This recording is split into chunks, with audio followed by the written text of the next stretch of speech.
Next item, this is a study session only, no action will be taken. Item 4R, study session 2024, major general plan amendment cycle. Staff? Good evening, Mr. Chair, members of the commission. For the audience, by way of introduction, my name is Chris Hawkes. I'm the planning director with the city of Peoria. Thank you for the time and the opportunity to discuss this topic. We last introduced this item to the commission in a study session back on April 18th. So since that time, we've had an opportunity to give an update as well to the council. So tonight, although it's billed as a study session, really this is a project update. And what I'd like to do is spend some of the time to clarify some misconceptions that we've had during the process, and also identify a recent change so that we're all clear on what the scope of the change is going forward. Now, in our schedule, we have 9 public touch points. This will include public hearings before the Planning Commission, and ultimately final action at the City Council in the months ahead. At the end of April, we held 2 community meetings. One was held at Rio Vista, that was in person, and the other one was conducted online. We had approximately 50 attendees at each meeting, which, if you've been to a general plan meeting, that's historically a very good turnout, so we were pleased with that. Separately, we've also received approximately 15 letters thus far from the general public. As I alluded to earlier, we have observed some misconceptions. Some of these misconceptions have been amplified through social media and the print media, and so I'd like to, again, as I mentioned, I'd like to spend a few minutes. I think there's some value in trying to clarify what is actually being requested and answer some of the questions that we've heard to date. All right, first up, though, as a quick refresher, the general plan is what we're talking about tonight. This is the city's overarching policy document guiding growth and development in the future. So it's what we call aspirational, it's visionary. The policies within the document, they provide guidance on a multitude of topics. There's 22 topics in the general plan. I know you probably can't see the graphic to the right, but it includes things like land use and open space and historic preservation, to name a few. Arizona is unique across the country in that state law requires a general plan to be ratified at least every 10 years by voters. So our last ratification was back in 2020. That was the 3rd time since the change back in '98 that we've had a general plan ratified by voters. Now, good planning practice, we would say, also recognizes that a general plan is not a static document. It's a typical practice across municipalities to consider refinements in the intervening years. And why is that? It's important for the plan to be responsive to evolving development conditions and new infrastructure inputs. Certainly, we've seen a lot of change in the community over the years. I mean, most recently, the advent of the TSMC plant up in North Phoenix has changed some of the dynamics up there. Certainly in the past, the introduction of the Loop 303 changed land use ideas. Also going back further, the P83 area, we've taken steps in policy direction to change the nature and vision for that area to make it more walkable.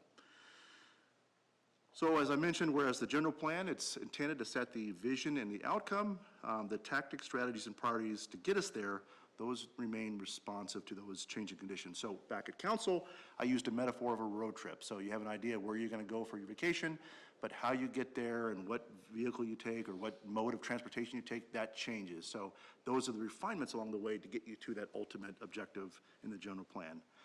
Now, state law does recognize that general plans will be updated from time to time. That's the nature of them. We have heard some sentiments so far in the process that amendments should go to the voters, all amendments should go to the voters. But I do want to mention and clarify that there is a process that's enshrined in state law for how amendments are processed. While the plan is subject to voter ratification every 10 years, state law mandates rather that the local elected body, which is our city council, they have the authority and the duty to act on any amendments that are made to the general plan. So we are obligated to follow that process for amendments.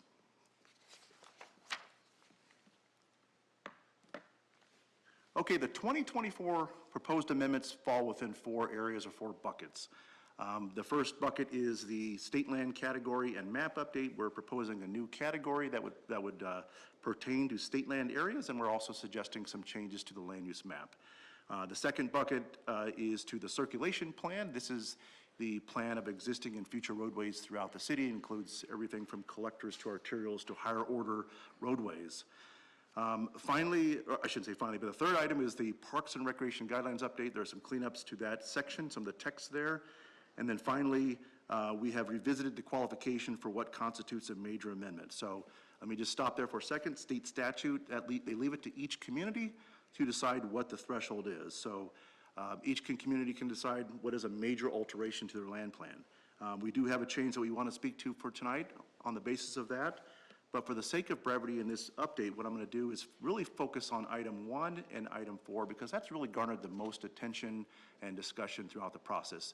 Item 2, the circulation plan update, in reality, 90% of those changes are all cleanups. Really what we're doing is just recognizing roadways that have already been built. We're changing the status from future to existing. And then the park recreation guidelines, that's some updates to the text there. So I'm really going to focus on the number 1 and number 4. As the land use change pertains to state trust land, I think it might be instructive to talk about their mission and their obligation. So let's talk about that one first. So what you're looking at here on the screen, that is a public lands map. So by orientation, you're looking at the northern half of the city. Areas in yellow, that is the areas that are owned by the Bureau of Land Management.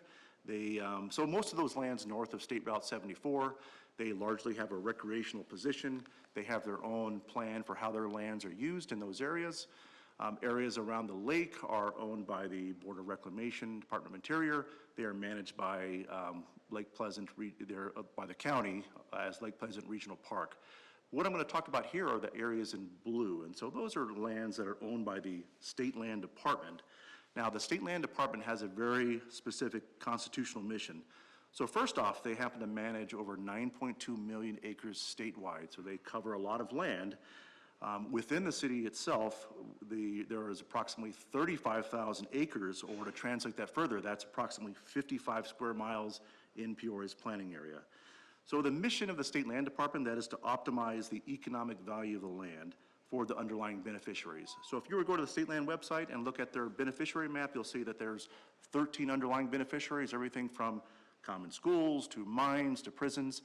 And it just happens to be that 88% of the state land is, the underlying beneficiary happens to be common schools. And in fact, the 2 areas we're going to talk about tonight, the beneficiary happens to be common schools. That's one way that the state funds public education. So what they do is they hold land until it maximizes its value, and then at some point at the process, they determine they've optimized the value, and then what they'll do is they'll hold an auction. And so anyone can bid on the auction, and so the proceeds of the auction then of the sale of that land will then go to the underlying beneficiary. The return is also received not only through auctions, but also strategic leases that they might have on their property. Now, during the process, there has been some misconceptions that state land, and we hear this a lot in the community, that it's perpetually vacant land or should not be developed. And so I just want to be real clear, it would be a fallacy if we thought that someday the state land would not be developed. It certainly will be auctioned off sometime in the future, again, when it reaches its value, and its pinnacle value there. Again, their mission is to optimize returns. When you look at the lands, you'll note that a lot of these lands are located along the Loop 303 corridor, a lot of them along State Route 74, and also Lake Pleasant Parkway. So these are well-positioned vacant lands in the city. When, again, as I mentioned, when you think about the vacant land we have left in the community, and you remove the BLM land from that equation, effectively 75% of the remaining vacant land in the city is under the ownership of the State Land Department. So their participation, their partnership is very important to the city.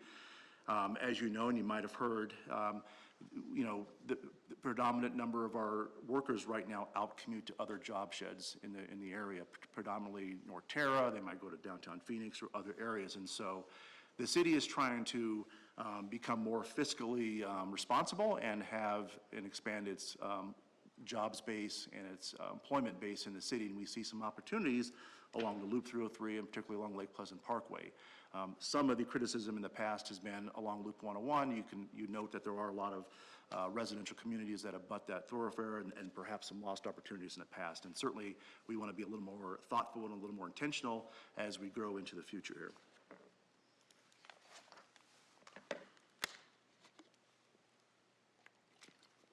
All right, so let's talk about the first item, which is the proposal to create a new land use designation. So again, the intent is to apply it to just state trust lands of regional significance. So in this amendment cycle, we're talking about applying it to just 2 specific areas that will then have an underlying master plan. So the master plan, or what we call zoning, is how we implement the land use designation. So we're going to talk about two areas tonight. What we're calling the North Peoria Gateway, I'll give you more information about the location of that. And then to the right, what we're calling the Peoria Innovation Core, that's the area in North Peoria along Lake Pleasant Parkway. So why is this designation is important?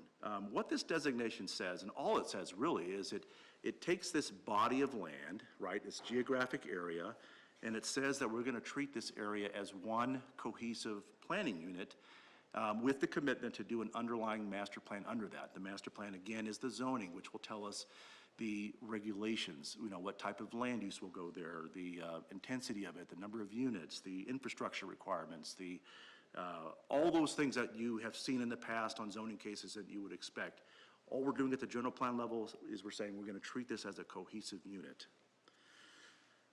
So I want to also, as a finer point, underscore why this is important. So if we did not go forward and kind of create these areas into cohesive areas, the alternative could be in the future, again, state land's going to decide someday to auction off lands, right? And so they could choose to auction off pieces of land into the future. It might be 50 acres or 100 acres, and then a developer would come forward, they would ask to rezone the land, and you can imagine, given the size and the areas of these lands, there could be a multitude of rezones that come forward. Each rezone may or may not relate to the other one. So what we're trying to do is have some cohesion in the development standards and the ultimate development of these areas. And that's why it's important to take really a master plan approach with how we approach these areas. This is no different than we have today for Vistancia, Lake Pleasant Heights, Saddleback Heights. If you were to look at the general plan designations for those three areas, they're designated as master plan area. In fact, the whole area has one cohesive designation. We all know that underneath it, though, there's what we call a PCD, or Planned Community District, where it contains all the detail and all the regulatory requirements for that area. That's what we're trying to do here is again, make that commitment to go to the next step and do that master plan for that area. I do want to mention that the master planning effort, or the rezone, has kicked off for the North Peoria Gateway. In fact, that's the next item on our agenda. I'll give you an update on that one. The item on the right, the Peoria Innovation Core, that is a future endeavor. So what we're talking about on the left is approximately 1,620 acres situated along Loop 303, roughly at about Happy Valley area. It's located, again, adjacent to the power station and also south of Vistancia and 5 North. Again, on the east, I know it's hard to see on that graphic, but if you look at the outlying red area, it's approximately 6,700 acres, and it goes all the way from Pleasant Valley all the way north to the north reaches of the city along State Route 74 and the Carefree Highway. So collectively, both areas are 8,300 acres.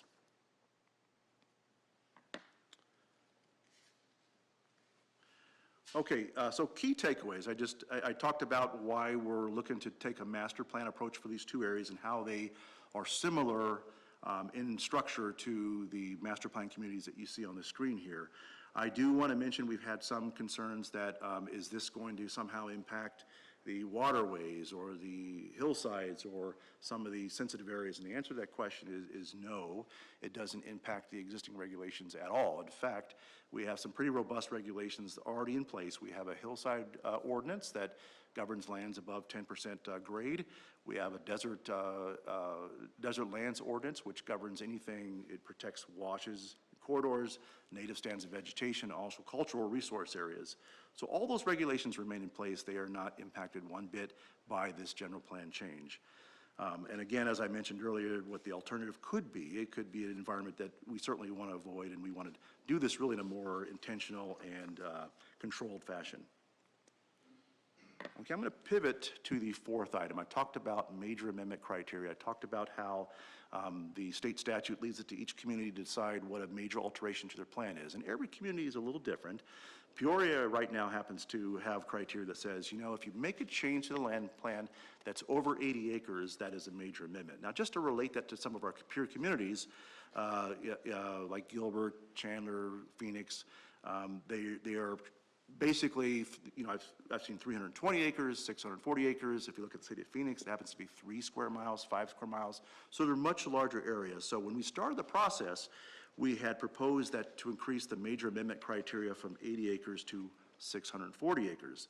Now, I think it's important to note here, in full transparency, that the process differences are nearly indistinguishable, meaning that we're going to provide the same level of attention and the same level of analysis, whether it's a minor amendment, whether it's a major amendment. We'll also have a very robust public outreach program, and they both go to the elected body for a final decision. And the only difference really is the voting requirements. A major amendment requires a two-thirds majority, minor amendment requires a simple majority, and then there's one additional meeting required for a major with the Planning Commission. But the process is nearly indistinguishable.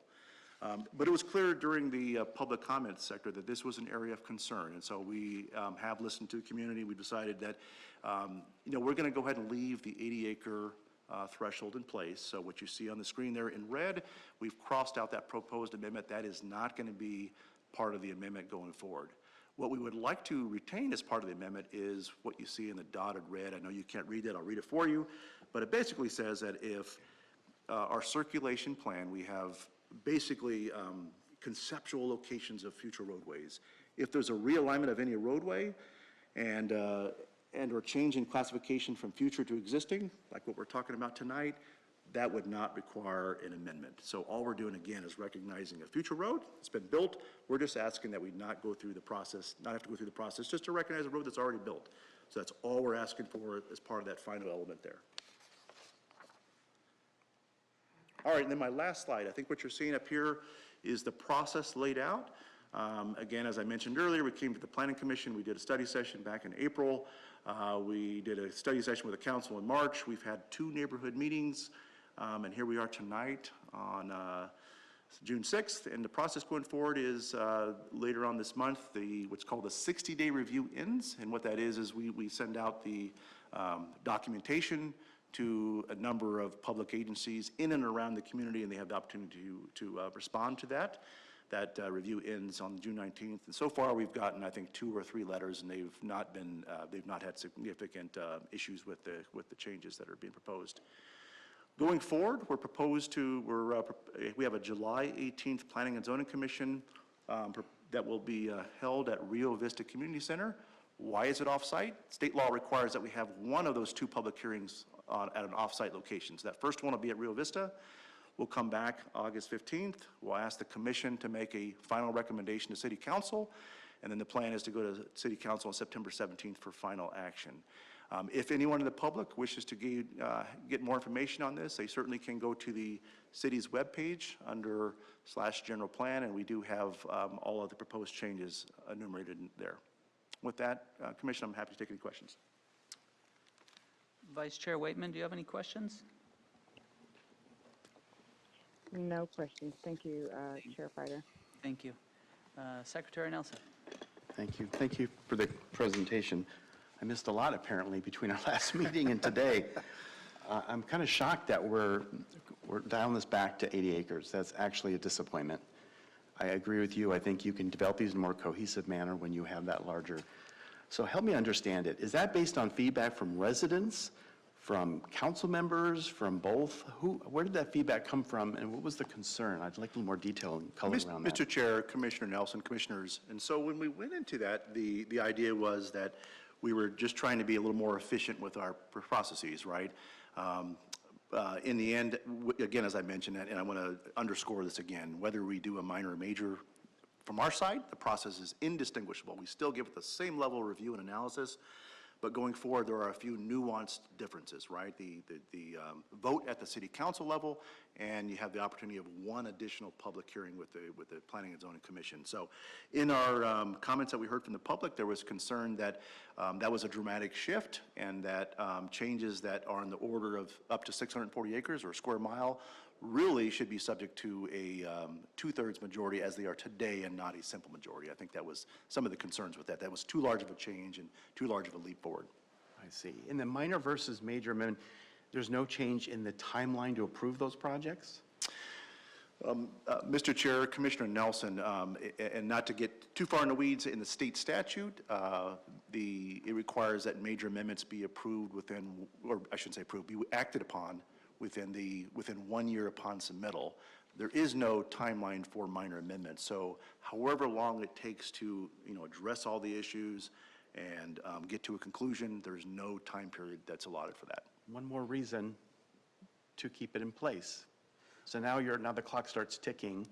That's kind of interesting, yeah. I'm trying to understand the logic of it. I certainly respect the I think feedback. one clarification, because I tend to agree with you. Yeah. I think they were trying to change it. There was some people that didn't want them to change it, so they agreed to keep it with the existing.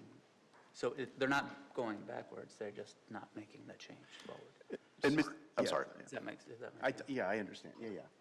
And Mr. Keep it the Chair, same. Commissioners, if I can also just add one finer point on that too, is that the state statute requiring it to be acted upon within 1 year, that just changed. But prior to that, it wasn't very different. It said that you had to submit and take action upon the major amendment in the same calendar year that you submitted. So it was still subject to a 12-month period. The recent change of state legislature just said you had a 12-month clock. I gotcha, okay. Thank you so much, I appreciate that. That's all I have, thank you. So just a couple quick questions, kind of tagging on to that. Really, the only difference is the land area between major and minor, and then how many votes are needed at city council. So it's either a 4-3 or a 5-2, that's what we're talking about? Mr. Chair, those are the nuanced differences, yes. Okay, thank you. Commissioner Cottrell? Thank you. Thank you, Chris. Just point of clarification on that, and maybe if you can scroll back a couple slides to the exhibit that shows that state land. One more maybe, that one.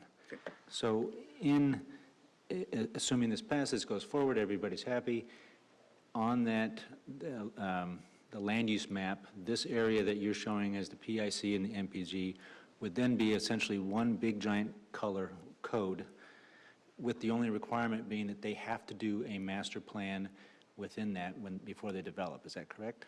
Mr. Chair, Commissioner Cottrell, that is correct. So the existing general plan that informs the underlying land use and density allocation, but providing one color, yes, that provides a commitment that we will then do a master plan for that geographic area. Okay, but without any specifics or even generalities of, hey, we want this to be industrial, we want that to be residential, none of that would be in the map anymore within those areas. So the category, if I can, kind of acts like a specific area plan, that term. So the existing general plan, the colors and the allocation that's from that informs what that next level planning, that category ends up being. So, when you look at the map here, you see a lot of red and purple.